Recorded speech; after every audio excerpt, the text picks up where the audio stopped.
Hi, thank you for coming in today. I'm Andrew. I'll be your counselor. Hi, I'm Jodi. All right, so what brings you in here today? So I'm a new mother. I just gave birth about 2 weeks ago, and I just feel like I'm struggling a lot in like a really unhealthy way, and I just would like to do all that I can to ensure that like I'm not going to somehow mess up my child's future because of how like my struggling of being a new mother. Tell me a little more. How long ago did you give birth? It was 2 weeks. He's 2 weeks old now. Oh, it's a boy. What's his name? Ben. Ben. Oh, that's such a good name. Well, first of all, I'd like to say that you're very clearly already a good mother by the fact that you wanted to come in today and get help. That shows that you're very strong as a person. You know how to seek out help when you need it. The first thing you can do is ask for help. So tell me a little more about how you've been feeling lately.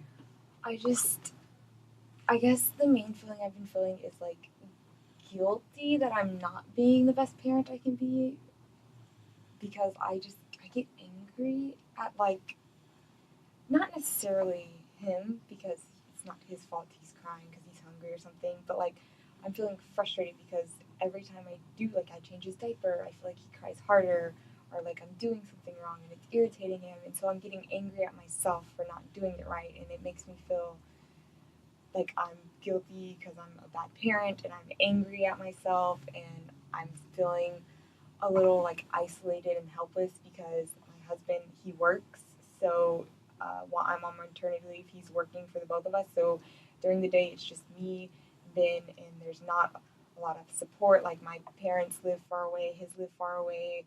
We don't really have any close neighbors that like could come by just for like an hour to help. Like I'm just feeling overwhelmed. And he does as much as he can when he gets home, but like he's also exhausted from working full time and then coming home to take care of the baby. And he understands why I'm getting stressed, but I also feel like he doesn't understand the full effect because he hasn't stayed home alone with the baby yet.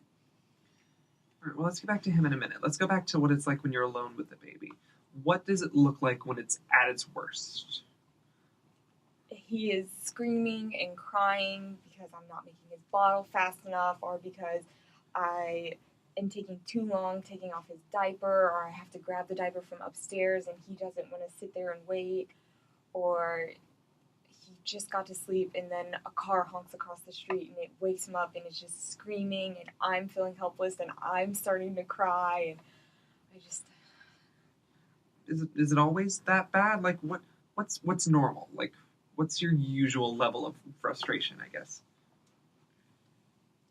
I would say when he's awake and he's happy and we're just sitting there playing, or I'm just holding him and he's like soothingly asleep, those are the best moments.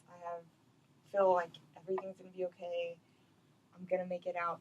And then I'll have to go to the bathroom or something, so I'll have to sit him down and he freaks out. And I just like, I don't know what to do.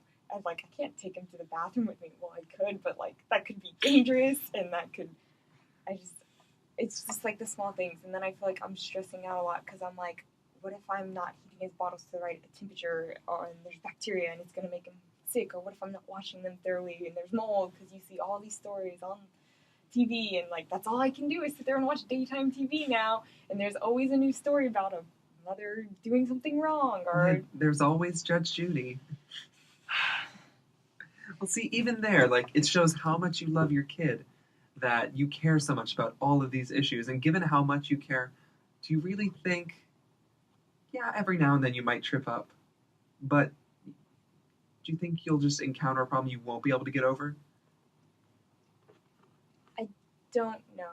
So far, I've been able to overcome every struggle, but I'm afraid I'm getting to the point where I'm just gonna break, and I'm just gonna break down and cry, and I won't be able to help or do anything. And I'm supposed to be there to provide and support him, and if I can't do that, he'll be there alone. And then what do I do? So the screaming, the yelling bloody murder, you don't get a wink of sleep, that's like 10. That's worse. That's absolutely nothing could make you want to go on from there.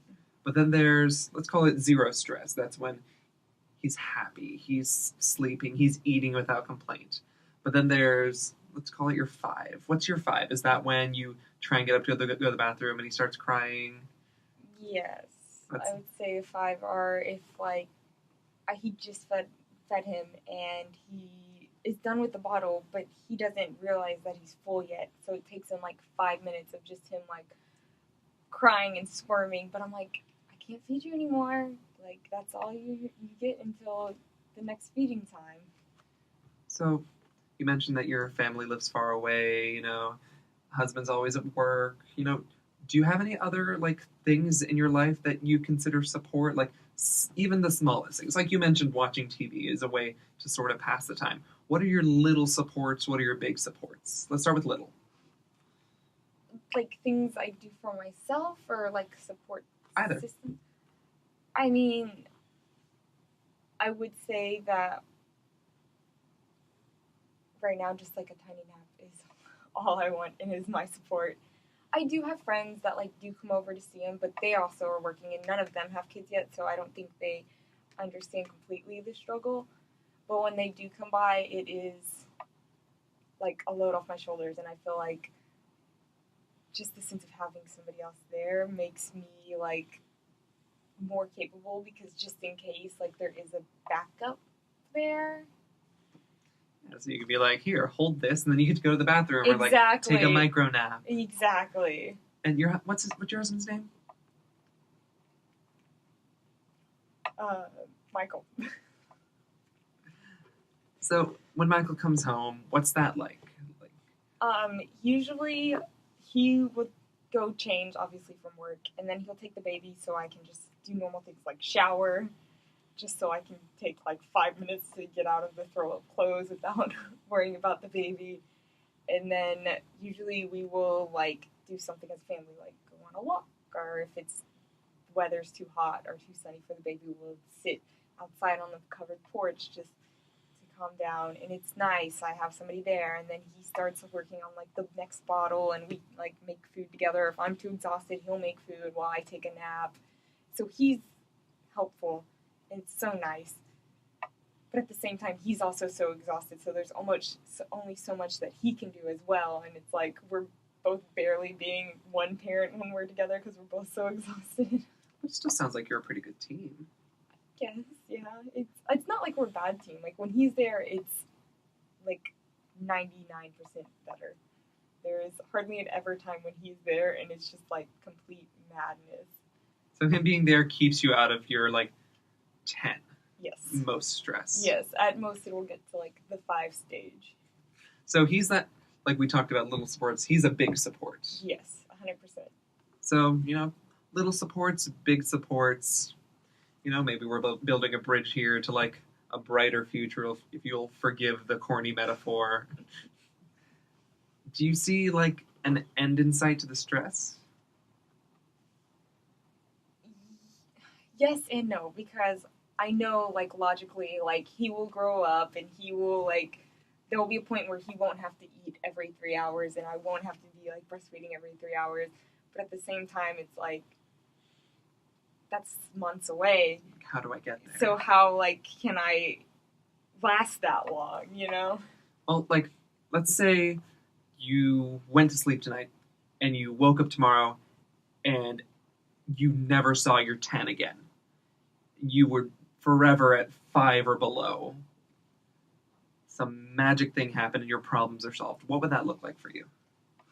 I feel like I would be more relaxed and happy, and then that, you know, Ben can kind of, like, sense and play off a mood. When I get to my, like, 10 and I'm most frustrated and I'm on the edge of crying, that's when he's the worst and he's the most uncomfortable and he's the most whiny, because I feel like he kind of plays off how I'm feeling. So if I never get to that level, I feel like he'll be soothed by, like, me being relaxed and me just being better. So I feel like it would be beneficial for both of us, and I'd be a more capable. So, obviously I don't have a magic wand. If I did, I wouldn't be doing this.